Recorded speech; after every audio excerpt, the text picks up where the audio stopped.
Well, I know I haven't been on for a while, but here we are doing a rebuild on a 5.3 LM7. Crank and everything's here. In the process of doing the cylinder hone. Don't know if my phone will show you. Haven't done this one yet. Oh, let's turn the light on, see if that helps.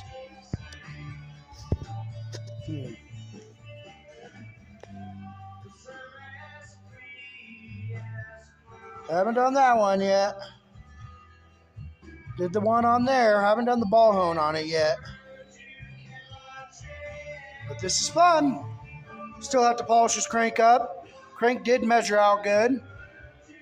Gotta clean all the pistons. Did get the heads back. Hope y'all have a great day. Like the video and subscribe.